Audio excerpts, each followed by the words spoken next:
ਜੇਕਰ ਮੈਂ ਇਤਿਹਾਸ ਦੇ ਵਿੱਚੋਂ ਜ਼ਿਕਰ ਕਰਾਂ, ਇਸਲਾਮ ਦੀ ਰਸਮ ਹੈ, ਸਾਡੇ ਸਿੱਖਾਂ ਦੀ ਰਸਮ ਨਹੀਂ ਹੈ। ਅਕਸਰ ਹੀ ਵਿਆਹ ਦੇ ਉੱਪਰ ਅਸੀਂ ਪੈਸੇ ਵਾਰਦੇ ਹਾਂ ਜੋੜੀ ਦੇ ਉੱਪਰ। ਉਹਦਾ ਮਤਲਬ ਇਹ ਹੁੰਦਾ ਹੈ ਕਿ ਪੈਸੇ ਵੀ ਇਸ ਜੋੜੀ ਦੇ ਸਾਹਮਣੇ ਕੋਈ ਮਾਇਨੇ ਨਹੀਂ ਰੱਖਦੇ। ਤੁਸੀਂ ਵੇਖੋ ਗੁਰੂ ਗੋਬਿੰਦ ਸਿੰਘ ਜੀ ਨੇ ਆਪਣੇ 4 ਵਾਰ ਸਾਡੇ ਤੋਂ ਵਾਰ ਦਿੱਤੇ। ਗੁਰੂ ਗੋਬਿੰਦ ਸਿੰਘ ਜੀ ਲਈ ਅਸੀਂ ਕਿੰਨੇ ਇੰਪੋਰਟੈਂਟ ਹੋਵਾਂਗੇ। ਤੇ ਅੱਜ ਅਸੀਂ ਗੁਰੂ ਗੋਬਿੰਦ ਸਿੰਘ ਜੀ ਨੂੰ ਜੇ ਮੁੱਖ ਦਿਖਾਈਏ, ਇਹ ਮੁੱਖ ਦਿਖਾਵਾਂਗੇ ਕਿ ਤੁਸੀਂ ਸਾਡੇ ਲਈ ਛੋਟੇ ਸਾਹਿਬਜ਼ਾਦਿਆਂ ਦੀ ਕੁਰਬਾਨੀ ਕੀਤੀ, ਸਾਡੇ ਧਾਰਮਿਕ ਹੱਕਾਂ ਨੂੰ ਆਜ਼ਾਦ ਰੱਖਣ ਦੇ ਲਈ ਅਸੀਂ ਸ਼ਹੀਦੀ ਦਿੱਤੀ। ਛੋਟੇ ਸਾਹਿਬਜ਼ਾਦਿਆਂ ਨੇ ਵੇਖਿਆ ਮਾਤਾ ਗੁਜਰ ਕੌਰ ਜੀ ਨੇ। ਅੱਜ ਅਸੀਂ ਕਿਹੜੇ ਸਿਧਾਂਤਾਂ ਦੇ ਗੁਰੂ ਵੱਲ ਕੀ ਮੁੱਖ ਲੈ ਕੇ ਜਾਵਾਂਗੇ ਜੇ ਅਸੀਂ ਗੁਰੂ ਤੋਂ ਬੇਮੁਖ ਹੋ ਗਏ।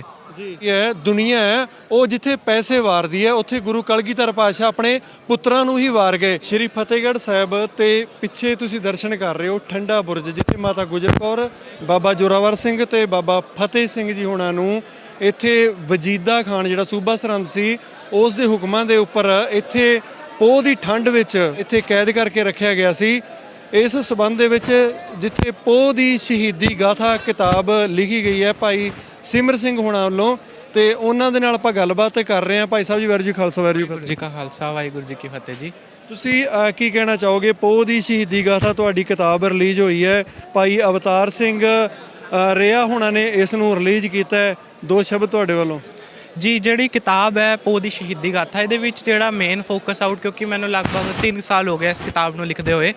ਜਦੋਂ ਪਹਿਲੀ ਵਾਰ ਛੋਟੇ ਹੁੰਦੇ ਦਰਸ਼ਨਾਂ ਲਈ ਫਤਿਹਗੜ੍ਹ ਸਾਹਿਬ ਆਈਦਾ ਸੀ ਤੇ ਵੇਖੀਦਾ ਸੀ ਕਿ ਜਿਹੜੇ ਇਤਿਹਾਸ ਦੇ ਨਾਲ ਨਾਲ ਸਿਰਫ ਸ਼ਹੀਦੀ ਅਸਥਾਨ ਤੋਂ ਇਲਾਵਾ ਜੇਕਰ ਅਸੀਂ ਵੇਖਿਆ ਸਾਹਿਬਜ਼ਾਦਿਆਂ ਦੇ ਨਾਲ ਸਿਰਫ ਦੀਵਾਰ 'ਚ ਚਿਣਵਾਇਆ ਗਿਆ ਜਾਂ ਹੋਰ ਵੀ ਤਸ਼ੱਦਦਾਂ ਹੋਈਆਂ, ਉਹਨਾਂ ਨੂੰ ਹੋਰ ਵੀ ਤਸੀਹੇ ਦਿੱਤੇ ਗਏ।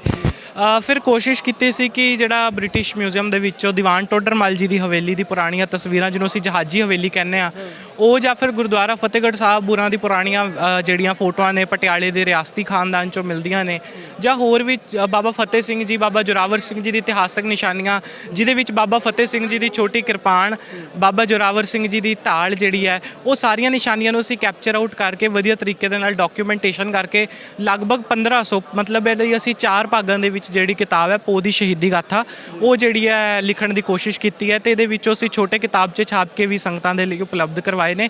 ਬੇਸਿਕਲੀ ਗੱਲ ਤੇ ਇੱਥੇ ਆ ਕੇ ਟੁਕਦੀ ਹੈ ਕਿ ਜਦੋਂ ਘਰ ਦੀਆਂ ਮਾਵਾਂ ਆਪਣੇ ਬੱਚਿਆਂ ਨੂੰ ਉਹ ਸਿੱਖਿਆ ਨਹੀਂ ਦੇਣਗੀਆਂ ਜੋ ਮਾਤਾ ਗੁਜਰੀ ਜੀ ਨੇ। ਮੈਂ ਇੱਕ ਗੱਲ ਦਾ ਜ਼ਿਕਰ ਕਰਾਂ ਕਿ ਬਾਬਾ ਫਤਿਹ ਸਿੰਘ ਜੀ ਕੇਵਲ 1 ਸਾਲ ਤੇ 10 ਮਹੀਨਿਆਂ ਦੇ ਸਨ ਜਦੋਂ ਮਾਤਾ ਜੀ ਅਕਾਲ ਚਲਾਣਾ ਕਰ ਗਏ ਸੀ ਉਹਨਾਂ ਦੇ। ਮਾਤਾ ਗੁਜਰੀ ਜੀ ਨੇ ਉਹਨਾਂ ਨੂੰ ਚੰਗੇ ਤਰੀਕੇ ਦੇ ਨਾਲ ਉਹ ਸੰਸਕਾਰ, ਧਰਮ ਦੀ ਅਣਖ, ਧਾਰਮਿਕ ਉਹਨਾਂ ਨੂੰ ਧਰਮ ਦੀ ਜਿਹੜੀ ਸਿੱਖਿਆ ਹੈ ਉਹ ਦਿੱਤੀ। ਤੇ ਭਾਵ ਇਹ ਹੈ ਕਿ ਜੇਕਰ ਧਰਮ ਤੇ ਪਰਪੱਕ ਜੇਕਰ ਬੱਚੇ ਹੋਣਗੇ, ਉਹਨਾਂ ਦੀ ਮਾਵਾਂ ਕਰ ਸਕਦੀਆਂ ਨੇ। ਮਾਤਾ ਗੁਜਰੀ ਜੀ ਨੇ ਵੀ ਛੋਟੇ ਸਾਹਿਬਜ਼ਾਦਿਆਂ ਅੰਦਰ ਜਿਹੜਾ ਧਰਮ ਦਾ ਕਿਣਕਾ ਉਹ ਜਗਾਇਆ। ਅਸੀਂ ਠੰਡਾ ਬੁਰਜ ਵੇਖ ਰਹੇ ਹਾਂ, ਇਤਿਹਾਸ ਵਿੱਚੋਂ ਜ਼ਿਕਰ ਮਿਲਦਾ ਹੈ ਕਿ ਜਦੋਂ ਬਾਬਾ ਫਤਿਹ ਸਿੰਘ ਜੀ ਤੇ ਬਾਬਾ ਜੋਰਾਵਰ ਸਿੰਘ ਜੀ ਨੂੰ ਮਾਤਾ ਜੀ ਕਲਗੀ ਸਜਾ ਕੇ ਆਖਰੀ ਵੇਲੇ ਭੇਜਦੇ ਨੇ, ਉਹ ਕੀ ਇੰਸਪੀਰੇਸ਼ਨ ਸੀ। ਰਾਤ ਭਰ ਉਹਨਾਂ ਨੂੰ ਸਾਖੀਆਂ ਸੁਣਾਉਣੀਆਂ, ਦੱਸਣੀਆਂ ਕਿ ਕਿਵੇਂ ਤੁਹਾਡੇ ਦਾਦਾ ਜੀ ਸ਼ਹੀਦ ਹੋਏ ਸੀ। ਸਾਡੇ ਘਰਾਂ ਦੇ ਵਿੱਚੋਂ ਜਿਹੜੀ ਉਹ ਚੀਜ਼ਾਂ ਨੇ ਉਹ ਵਿਸਰ ਚੁੱਕੀਆਂ ਕਿਤੇ ਨਾ ਕਿਤੇ। ਤੇ ਜਿਹੜੀ ਪੋਹ ਦੀ ਸ਼ਹੀਦੀ ਗਾਥਾ, ਇਹਦੇ ਵਿੱਚ ਇੱਕ ਅਸੀਂ ਸਾਖੀ ਰੂਪ ਵੀ ਦੱਸਿਆ ਤੇ ਇੱਕ ਇਤਿਹਾਸ ਰੂਪ ਵੀ ਦੱਸਿਆ। ਤੇ ਬੇਨਤੀ ਹੈ ਸੰਗਤਾਂ ਨੂੰ ਕਿ ਜੇਕਰ ਅਸੀਂ ਇਹਨਾਂ ਨੂੰ ਪੂਰਨ ਤੌਰ ਦੇ ਉੱਪਰ ਪੜ੍ਹੀਏ ਤਾਂ ਸਾਨੂੰ ਬਹੁਤ ਜਾਣਕਾਰੀ ਮਿਲ ਸਕਦੀ ਹੈ ਜੀ। ਤੇ ਇਸ ਤੋਂ ਇਲਾਵਾ ਜਿਵੇਂ ਇੱਥੇ ਸੰਗਤ ਹੈ, ਬੜੀ ਵੱਡੀ ਸੰਖਿਆ ਦੇ ਵਿੱਚ ਸੰਗਤ ਆਈ ਹੈ, ਤੇ ਜਿਹੜੇ ਨੌਜਵਾਨ ਨੇ ਉਹ ਤੁਹਾਡੀ ਉਮਰ 16 ਸਾਲ ਦੇ ਲਗਭਗ ਹੈ, ਤੇ ਇੱਥੇ ਨੌਜਵਾਨ ਜਿਹੜੇ ਨੇ ਤੁਸੀਂ ਉਹਨਾਂ ਦਾ ਜ਼ਿਕਰ ਕਰ ਰਹੇ ਸੀ, ਜਿਹੜੇ ਇੱਥੋਂ ਕੁਝ ਟਰਾਲੀਆਂ ਲੈ ਕੇ ਵਿਦਾ ਹੋ ਰਹੇ ਸਨ ਇੱਥੋਂ, ਉਹਨਾਂ ਬਾਰੇ ਕੀ ਕਹਿਣਾ ਚਾਹੋਗੇ? ਵੇਖੋ, ਗੱਲ ਇਹ ਹੈ ਕਿ ਇਹ ਸ਼ਹੀਦੀ ਸਭਾ ਮੈਂ ਕਹਾਂਗਾ ਪੂਰੇ ਵਿਸ਼ਵ ਦਾ ਸਭ ਤੋਂ ਵੱਡਾ ਇਕੱਠ ਜੇਕਰ ਦਸੰਬਰ ਦੇ ਮਹੀਨੇ ਦੇ ਵਿੱਚ ਆਖਰੀ ਪੋਹ ਦੇ ਰਾਤਾਂ ਦੇ ਵਿੱਚ ਹੁੰਦਾ ਹੈ ਤੇ ਉਹ ਫਤਿਹਗੜ੍ਹ ਸਾਹਿਬ ਦੀ ਧਰਤੀ ਦੇ ਵਿਖੇ ਹੁੰਦਾ ਹੈ। ਲਗਭਗ ਹਰੇਕ ਸਿੱਖ ਜੋ ਆ ਸਕਦਾ ਹੈ ਉਹ ਆ ਕੇ ਉਹਦੇ ਸਾਹਿਬਜ਼ਾਦਿਆਂ ਨੂੰ ਨਤਮਸਤਕ ਹੁੰਦਾ ਹੈ। ਲੇਕਿਨ ਕਿਤੇ ਨਾ ਕਿਤੇ ਇਹਦੇ ਵਿੱਚ ਜਿਹੜੀ ਨੌਜਵਾਨ ਪੀੜ੍ਹੀ ਦਾ ਗੈਪ ਰਿਹਾ ਹੈ ਨਾ, ਤੇ ਉਰੇ ਆ ਕੇ ਮੈਂ ਤਾਂ ਇਹ ਕਹਾਂਗਾ ਕਿ ਜਦੋਂ ਆ ਕੇ ਅਸੀਂ ਉਰੇ ਮਜ਼ਾਕਾਂ ਕਰਦੇ ਹਾਂ, ਹੱਸਦੇ ਹਾਂ, ਖੇਡਦੇ ਹਾਂ, ਕਿਤੇ ਨਾ ਕਿਤੇ ਉਹ ਜਿਹੜੀ ਸ਼ਰਧਾ ਹੈ ਉਹ ਟੁੱਟਦੀ ਹੈ ਸੰਗਤਾਂ ਦੀ। ਜਿਹੜੀ ਅੰਦਰੂਨ ਭਾਵਨਾ ਸਾਹਿਬਜ਼ਾਦੇ ਨੇ ਸ਼ਹੀਦੀ ਦਿੱਤੀ, ਸਾਹਿਬਜ਼ਾਦਿਆਂ ਨੂੰ ਕਿਹਾ ਗਿਆ ਤੁਸੀਂ ਧਰਮ ਛੱਡ ਦਿਓ, ਉਹਨਾਂ ਨੇ ਕਿਹਾ ਨਹੀਂ ਅਸੀਂ ਧਰਮ ਨਹੀਂ ਛੱਡਣਾ, ਸਾਡਾ ਸਿਰ ਜਾਂਦਾ ਹੈ, ਸਿੱਖੀ ਦੇ ਪਿੱਛੇ ਸਭ ਕੁਝ ਕੁਰਬਾਨ ਹੈ। ਲੇਕਿਨ ਅੱਜ ਅਸੀਂ ਸਿੱਖਾਂ ਦੇ ਘਰਾਂ ਦੇ ਵਿੱਚ ਜੰਮ ਕੇ ਵੀ, ਮੈਂ ਪਹਿਲਾਂ ਵੀ ਕਈ ਆਪਣੀ ਕਿਤਾਬਾਂ 'ਚ ਜ਼ਿਕਰ ਕੀਤਾ ਕਿ ਕਿਵੇਂ ਸਿੱਖਾਂ ਨੇ ਸ਼ਹਾਦਤਾਂ ਦਿੱਤੀਆਂ ਕੇਸਾਂ ਸਵਾਸਾਂ ਦੇ ਲਈ। ਅੱਜ ਅਸੀਂ ਸਿੱਖਾਂ ਦੇ ਘਰਾਂ ਦੇ ਵਿੱਚ ਜੰਮ ਕੇ ਵੀ ਕੇਸ ਨਹੀਂ ਰੱਖਦੇ ਜਾਂ ਫਿਰ ਸਿੱਖੀ ਦੇ ਸਿਧਾਂਤਾਂ ਤੋਂ ਦੂਰ ਹੋ ਰਹੇ ਹਾਂ। ਸਿੱਖੀ ਦੇ ਸਿਧਾਂਤ ਵੀ ਛੱਡੋ, ਉਰੇ ਫਤਿਹਗੜ੍ਹ ਸਾਹਿਬ ਦੀ ਧਰਤੀ 'ਤੇ ਆ ਕੇ ਜਦੋਂ ਅਸੀਂ ਮਜ਼ਾਕ ਕਰਦੇ ਹਾਂ ਤੇ ਕੀ ਅਸੀਂ ਸੁਨੇਹਾ ਦੇ ਰਹੇ ਹਾਂ ਆਪਣੀ ਕੌਮ ਵਜੋਂ। ਤੇ ਜ਼ਰੂਰਤ ਇਹ ਹੈ ਕਿ ਅਸੀਂ ਆਈਏ। ਭਾਈ ਹਰਜਿੰਦਰ ਸਿੰਘ ਹੋਰਾਂ ਨੇ ਸਫਰੇ ਸ਼ਹਾਦਤ ਵੱਲੋਂ ਕਿਹਾ ਸੀ ਨਾ, ਅਜੀਤ ਬਣ ਕੇ ਆਇਓ, ਜੁਝਾਰ ਬਣ ਕੇ ਆਇਓ, ਹੈ ਨਾ। ਭਾਵ ਕਿ ਅਸੀਂ ਸਰਦਾਰ ਬਣ ਕੇ ਆਈਏ, ਕਿਉਂਕਿ ਸਰਦਾਰੀਆਂ ਪਿੱਛੇ ਅੱਜ ਸਾਡੇ ਸਿੱਖਾਂ ਨੇ ਮਾਤਾ ਗੁਜਰੀ ਜੀ ਦਾ ਠੰਡਾ ਬੁਰਜ ਹੈ ਨਾ, ਜਦੋਂ ਮਾਤਾ ਜੀ ਕੋਲ ਅਸੀਂ ਆਈਏ ਨਤਮਸਤਕ ਹੋਣ ਤੇ ਮਾਤਾ ਜੀ ਕਹਿਣ ਕਿ ਮੈਂ 2 ਤੋਰੇ ਸੀ ਤੇ ਅੱਜ 2 ਕਰੋੜ ਬਣ ਕੇ ਆਏ ਨੇ, ਸਾਡੇ ਵਿੱਚ ਉਹ ਹੋਣਾ ਚਾਹੀਦਾ, ਉਹ ਜਜ਼ਬਾ ਹੋਣਾ ਚਾਹੀਦਾ ਸਾਡੇ ਵਿੱਚ। ਪਰ ਇੱਥੇ ਜਿਹੜੇ ਵੇਖਿਆ ਨੌਜਵਾਨ, ਜਿਸ ਤਰ੍ਹਾਂ ਤੁਸੀਂ ਇਸ ਵਕਤ ਆਪਣੀ ਸਕਰੀਨ ਤੇ ਵੇਖ ਰਹੇ ਹੋ, ਨੌਜਵਾਨ ਕਿਸ ਤਰ੍ਹਾਂ ਮਖੌਟੇ ਪਾ ਕੇ, ਕਿਸੇ ਨੇ ਕਿਵੇਂ ਦਾ ਹੁਲੀਆ ਬਣਾਇਆ ਹੋਇਆ, ਕਿਸੇ ਨੇ ਆਪਣੀ ਕਿਸ ਤਰ੍ਹਾਂ ਦੀ ਸ਼ਕਲ ਬਣਾਈ ਹੋਈ ਹੈ, ਕੂਕਾਂ ਮਾਰਦੇ ਜਾ ਰਹੇ ਨੇ, ਡੀਜੇ ਮਿਊਜ਼ਿਕ ਬੜੇ ਲੱਗੇ ਨੇ। ਹੋਰ ਤਾਂ ਹੋਰ ਵੇਖੋ, ਅਸੀਂ ਰਸਤੇ ਦੇ ਵਿੱਚ ਵੇਖਿਆ ਧਾਰਮਿਕ ਗੀਤ ਵੀ ਨਹੀਂ ਸਨ ਜੀ। ਵੇਖੋ ਗੱਲ ਇਹ ਆ ਕੇ ਟੁਕਦੀ ਹੈ ਕਿ ਜਦੋਂ ਭਾਈ ਮਤੀ ਦਾਸ ਹੋਰਾਂ ਦੀ ਸ਼ਹਾਦਤ ਹੋਈ, ਗੁਰੂ ਸਾਹਿਬ ਦੇ ਵੱਲ ਉਹਨਾਂ ਨੇ ਆਖਰੀ ਇੱਛਾ ਪ੍ਰਗਟ ਕੀਤੀ। ਸਿੱਖ ਦੀ ਤੇ ਆਖਰੀ ਇੱਛਾ ਵੀ ਹੁੰਦੀ ਹੈ ਕਿ ਉਹਦਾ ਮੁੱਖ ਆਪਣੇ ਗੁਰੂ ਵੱਲ ਹੋਵੇ ਆਖਰੀ ਵੇਲੇ, ਤੇ ਅੱਜ ਅਸੀਂ ਸਾਡਾ, ਮੈਂ ਤੇ ਕਹਾਂਗਾ ਆਖਰੀ ਮੁੱਖ ਵੀ ਨਹੀਂ ਹੈ। ਕਿਉਂ ਅਸੀਂ ਗੁਰੂ ਤੋਂ ਬੇਮੁਖੇ ਹੋ ਰੱਖੇ ਹਾਂ? ਗੁਰੂ ਦੇ ਦਰ ਤੇ ਵੀ ਆ ਕੇ ਗੁਰੂ ਨਾਲ ਨਹੀਂ ਜੁੜੇ, ਫਿਰ ਗੁਰੂ ਦੇ ਦਰ ਤੇ ਆਉਣ ਦਾ ਫਾਇਦਾ ਨਹੀਂ ਹੈ ਕੋਈ। ਜੇਕਰ ਅਸੀਂ ਉਰੇ ਆਏ ਹਾਂ ਤੇ ਮਾਤਾ ਗੁਜਰੀ ਜੀ ਦੇ ਜਿਹੜੇ ਸੱਚੇ ਸਿਧਾਂਤ, ਉਹਨਾਂ ਨੇ ਛੋਟੇ ਸਾਹਿਬਜ਼ਾਦੇ ਨੂੰ ਸਿੱਖੀ ਦੀ ਚਿਣਕ ਲਾਈ। ਜਦੋਂ ਗੁਰੂ ਤੇਗ ਬਹਾਦਰ ਪਾਤਸ਼ਾਹ ਨੇ ਆਖਿਆ ਸੀ ਨਾ, ਭਾਈ ਮਤੀ ਦਾਸ ਜੀ ਹੋਰਾਂ ਨੂੰ ਸ਼ਹੀਦ ਕੀਤਾ ਜਾ ਰਿਹਾ ਸੀ ਆਰੇ ਦੇ ਨਾਲ, ਗੁਰੂ ਸਾਹਿਬ ਨੇ ਆਵਾਜ਼ ਆਈ ਸੀ, ਧੰਨ ਸਿੱਖੀ, ਧੰਨ ਸਿੱਖੀ। ਤੁਸੀਂ ਵੇਖੋ ਕਿ ਜੇਕਰ ਅੱਜ ਅਸੀਂ ਗੁਰੂ ਸਾਹਿਬ ਜੀ ਸਾਹਮਣੇ ਚਲੇ ਜਾਈਏ, ਗੁਰੂ ਸਾਹਿਬ ਜੀ ਨੇ ਕੀ ਕਿਹਾ ਸੀ? 4 ਮੋਏ ਤੋਂ ਕਿਆ ਹੁਆ, ਜੀਵਤ ਕਈ ਹਜ਼ਾਰ। ਸਾਡੇ ਪਿੱਛੇ ਵਾਰਨਾ, ਜੇਕਰ ਮੈਂ ਇਤਿਹਾਸ ਦੇ ਵਿੱਚੋਂ ਜ਼ਿਕਰ ਕਰਾਂ, ਇਸਲਾਮ ਦੀ ਰਸਮ ਹੈ, ਸਾਡੇ ਸਿੱਖਾਂ ਦੀ ਰਸਮ ਨਹੀਂ ਹੈ। ਅਕਸਰ ਹੀ ਵਿਆਹ ਦੇ ਉੱਪਰ ਅਸੀਂ ਪੈਸੇ ਵਾਰਦੇ ਹਾਂ ਜੋੜੀ ਦੇ ਉੱਪਰ। ਉਹਦਾ ਮਤਲਬ ਇਹ ਹੁੰਦਾ ਹੈ ਕਿ ਪੈਸੇ ਵੀ ਇਸ ਜੋੜੀ ਦੇ ਸਾਹਮਣੇ ਕੋਈ ਮਾਇਨੇ ਨਹੀਂ ਰੱਖਦੇ। ਤੁਸੀਂ ਵੇਖੋ ਗੁਰੂ ਗੋਬਿੰਦ ਸਿੰਘ ਜੀ ਨੇ ਆਪਣੇ 4 ਵਾਰ ਸਾਡੇ ਤੋਂ ਵਾਰ ਦਿੱਤੇ। ਗੁਰੂ ਗੋਬਿੰਦ ਸਿੰਘ ਜੀ ਲਈ ਅਸੀਂ ਕਿੰਨੇ ਇੰਪੋਰਟੈਂਟ ਹੋਵਾਂਗੇ, ਤੇ ਅੱਜ ਅਸੀਂ ਗੁਰੂ ਗੋਬਿੰਦ ਸਿੰਘ ਜੀ ਨੂੰ ਜੇ ਮੁੱਖ ਦਿਖਾਈਏ, ਇਹ ਮੁੱਖ ਦਿਖਾਵਾਂਗੇ ਕਿ ਤੁਸੀਂ ਸਾਡੇ ਲਈ ਛੋਟੇ ਸਾਹਿਬਜ਼ਾਦਿਆਂ ਦੀ ਕੁਰਬਾਨੀ ਕੀਤੀ, ਸਾਡੇ ਧਾਰਮਿਕ ਹੱਕਾਂ ਨੂੰ ਆਜ਼ਾਦ ਰੱਖਣ ਦੇ ਲਈ ਅਸੀਂ ਸ਼ਹੀਦੀ ਦਿੱਤੀ। ਛੋਟੇ ਸਾਹਿਬਜ਼ਾਦਿਆਂ ਨੇ ਵੇਖਿਆ ਮਾਤਾ ਗੁਜਰ ਕੌਰ ਜੀ ਨੇ।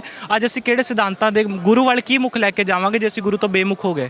ਜੀ ਸਿੰਘ ਸਾਹਿਬ, ਛੋਟੇ ਸਾਹਿਬਜ਼ਾਦਿਆਂ ਦੀ ਸ਼ਹੀਦੀ ਤੋਂ ਪਹਿਲਾਂ ਜਿਸ ਤਰ੍ਹਾਂ ਪਿੱਛੇ ਠੰਡਾ ਬੁਰਜ ਹੈ, ਮਾਤਾ ਗੁਜਰ ਕੌਰ ਨੇ ਜਿਵੇਂ ਉਹ ਰਾਤਾਂ ਗੁਜ਼ਾਰੀਆਂ, ਕੀ ਕਹਿਣਾ ਚਾਹੋਗੇ? ਵੇਖੋ ਅੱਜ ਅਸੀਂ ਸਾਰੇ ਸਵੈਟਰਾਂ ਪਾ ਕੇ, ਲੋਈਆਂ ਪਾ ਕੇ ਖੜੇ ਹਾਂ। ਉਸ ਵੇਲੇ ਤੁਸੀਂ ਵੇਖੋ ਕਿਆ ਅੱਜ ਠੰਡਾ ਬੁਰਜ ਭਾਵੇਂ ਕਾਰ ਸੇਵਾ ਦੇ ਰੂਪ ਦੇ ਵਿੱਚ ਢਾਹ ਦਿੱਤਾ ਗਿਆ। ਇਤਿਹਾਸ 'ਚ ਜ਼ਿਕਰ ਮਿਲਦਾ ਕਿ ਇਹਦੀ ਜਦੋਂ ਹਾਈਟ ਉਚਾਈ ਸੀ ਉਹ 72 ਫੁੱਟ ਉਚਾਈ ਸੀ। ਅੱਛਾ, 72 ਫੁੱਟ ਦੀ ਉਚਾਈ। ਉਸ ਤੋਂ ਬਾਅਦ ਹੰਸਲਾ ਨਦੀ ਵਹਿੰਦੀ ਸੀ ਕੋਲ ਦੀ। ਤੁਸੀਂ ਵੇਖੋ ਨਦੀ ਦੇ ਕੰਢੇ ਦੇ ਉੱਪਰ 72 ਫੁੱਟ ਦੀ ਉਚਾਈਆਂ ਦੇ ਉੱਪਰ ਪੋਹ ਦੀਆਂ ਰਾਤਾਂ ਕਿਵੇਂ ਮਾਤਾ ਗੁਜਰੀ ਜੀ ਨੇ, ਮੈਂ ਕਹਾਂਗਾ ਦੁਨੀਆ ਦਾ ਕੋਈ ਇਤਿਹਾਸਕਾਰ, ਕੋਈ ਵਿਦਵਾਨ ਐਸਾ ਨਹੀਂ ਹੈ ਜੋ ਗੁਰੂ ਗੋਬਿੰਦ ਸਿੰਘ ਜੀ ਅਤੇ ਉਹਨਾਂ ਦੇ ਲਾਲਾਂ ਵੱਲੋਂ ਦਿੱਤੀਆਂ ਮਹਾਨ ਕੁਰਬਾਨੀਆਂ ਨੂੰ ਆਪਣੇ ਸ਼ਬਦਾਂ ਵਿੱਚ ਬਿਆਨ ਕਰ ਸਕੇ। ਨਾ ਮੈਂ ਕਰ ਸਕਦਾ, ਨਾ ਕੋਈ ਹੋਰ ਕਰ ਸਕਦਾ ਜੀ। ਤੇ ਜੇਕਰ ਵੇਖਿਆ ਜਾਵੇ, ਜਿਵੇਂ ਤੁਸੀਂ ਕਹਿ ਕੇ ਠੰਡੇ ਬੁਰਜ ਦੀ ਉਚਾਈ 72 ਫੁੱਟ ਸੀ, ਕੋਲੋਂ ਨਦੀ ਲੰਘਦੀ ਸੀ, ਅੱਜ ਹੁਣ ਕਿੰਨੀ ਹੈ? ਅੱਜ ਜੇਕਰ ਵੇਖਿਆ ਤੁਸੀਂ ਆਪ ਹੀ ਵੇਖ ਸਕਦੇ ਹੋ, ਇਹਦੀ ਜਿਹੜਾ ਲੈਂਟਰ ਸਮੇਤ ਹੈ ਜਿਹੜੀ ਉਹ 60 ਕੁ ਫੁੱਟ ਦੀ ਹਾਈਟ ਹੈ। ਲੈਂਟਰ ਸਮੇਤ ਟੋਟਲ 60 ਫੁੱਟ ਹੈ। ਟੋਟਲ 60 ਫੁੱਟ ਹੈ, ਕਿਉਂਕਿ ਮੈਂ ਕਦੀ ਖੋਜ ਨਹੀਂ ਕੀਤੀ, ਲੇਕਿਨ ਜਿੰਨਾ ਕੁ ਅਨੁਮਾਨ ਅਸੀਂ ਲਗਾ ਸਕਦੇ ਹਾਂ ਉਹ ਐਡੀ ਕੁ 60 ਫੁੱਟ ਦੀ ਹਾਈਟ ਜਾਪਦੀ ਹੈ। ਲੇਕਿਨ ਪੁਰਾਤਨ ਸਰੋਤਾਂ ਦੇ ਵਿੱਚ ਤੇ ਦੇਖੋ ਕੋਈ ਢੱਕਣੀ ਸੀ, ਹੈ ਓਪਨ ਸੀਗਾ ਠੰਡਾ ਬੁਰਜ। ਜਿਹੜੀਆਂ ਸੰਗਤਾਂ ਮੈਂ ਕਹਾਂਗਾ ਬਜ਼ੁਰਗ ਉਰੇ ਖੜੇ ਨੇ, ਤੁਸੀਂ 1980 ਜਾਂ 1990 ਦੇ ਦਸ਼ਕ ਵਿੱਚ ਆਉਂਦੇ ਹੋਵੋਗੇ ਠੰਡਾ ਬੁਰਜ ਕੀ ਸੀ ਤੇ ਅੱਜ ਕੀ ਹੈ। ਤੇ ਜਦੋਂ ਸਿੰਘ ਸਾਹਿਬ ਸਾਹਿਬਜ਼ਾਦਿਆਂ ਦੇ, ਛੋਟੇ ਸਾਹਿਬਜ਼ਾਦਿਆਂ ਦਾ ਜ਼ਿਕਰ ਆਉਂਦਾ ਹੈ, ਅਸੀਂ ਇਹ ਵੀ ਜਾਣਨਾ ਚਾਹਾਂਗੇ ਜਿਹੜੇ ਛੋਟੇ ਸਾਹਿਬਜ਼ਾਦੇ ਨੇ, ਉਹਨਾਂ ਦੇ ਮਾਤਾ ਜੀ ਦੀ ਉਸ ਵਕਤ ਉਮਰ ਕਿੰਨੀ ਸੀ? ਮਾਤਾ ਗੁਜਰੀ ਜੀ ਦੀ ਆਪ ਜੀ ਪੁੱਛ ਰਹੇ ਹੋ? ਸਾਹਿਬਜ਼ਾਦਿਆਂ ਦੇ ਬਾਬਾ ਜ਼ੋਰਾਵਰ ਸਿੰਘ, ਬਾਬਾ ਫਤਿਹ ਸਿੰਘ। ਫਤਿਹ ਸਿੰਘ ਜੀ ਦੇ ਮਾਤਾ ਜੀ ਦਾ ਜਿਹੜਾ ਅਕਾਲ ਚਲਾਣਾ ਸੀ ਉਹ ਲਗਭਗ ਜਦੋਂ 1 ਸਾਲ ਤੇ 10 ਮਹੀਨੇ ਦੇ ਸੀ ਉਦੋਂ ਹੋ ਗਿਆ ਸੀ। ਮਾਤਾ ਗੁਜਰੀ ਜੀ ਨੇ ਸੰਸਕਾਰ ਦੇ ਕੇ ਜੋ ਪਾਲਿਆ ਉਹ ਬੜੀ ਵੱਡੀ ਗੱਲਾਂ ਨੇ ਜੀ। ਮਤਲਬ ਬਾਬਾ ਫਤਿਹ ਸਿੰਘ ਜਿਹੜੇ ਛੋਟੇ ਸਨ, ਉਹਨਾਂ ਦੀ ਮਾਤਾ ਜੀ 1 ਸਾਲ ਉਹ 10 ਮਹੀਨੇ ਦੇ ਜਦੋਂ ਸਨ ਤਾਂ ਉਦੋਂ ਉਹ ਅਕਾਲ ਚਲਾਣਾ ਜੋਤੀ ਜੋਤ ਸਮਾ ਗਏ ਸਨ। ਜੀ ਜੀ ਜੀ ਜੀ। ਉਸ ਤੋਂ ਬਾਅਦ ਜਿਹੜਾ ਮਾਤਾ ਗੁਜਰੀ ਜੀ, ਮੈਂ ਕਹਾਂਗਾ ਮਾਤਾ ਗੁਜਰੀ ਜੀ ਦੀ ਵੀ ਉਮਰ ਦਾ ਇੱਥੇ ਜ਼ਿਕਰ ਹੋਣਾ ਚਾਹੀਦਾ। 80 ਸਾਲ ਦੀ ਉਮਰ ਦੇ ਵਿੱਚ ਅੱਜ ਅਸੀਂ ਦੇਖੀਏ 60 ਜਾਂ 65 ਸਾਲਾਂ ਦੀ ਉਮਰ ਦੇ ਵਿੱਚ ਬਜ਼ੁਰਗਾਂ ਦੇ ਗੋਡੇ ਦਰਦ ਹੋਣੇ ਸ਼ੁਰੂ ਹੋ ਜਾਂਦੇ ਨੇ, ਘਰਾਂ ਵਿੱਚ ਬਹਿ ਜਾਂਦੇ ਨੇ।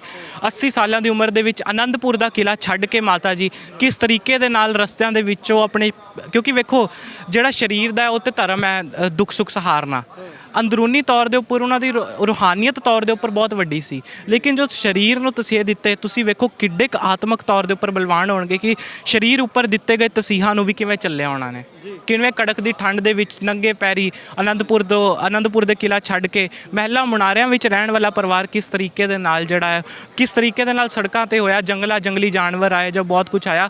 80 ਸਾਲਾਂ ਦੀ ਉਮਰ ਦੇ ਵਿੱਚ ਮਾਤਾ ਗੁਜਰੀ ਜੀ ਨੇ ਦੇਖੋ ਕਿੰਨੀ ਮਹਾਨ ਸ਼ਹਾਦਤ ਉਰੇ ਦਿੱਤੀ।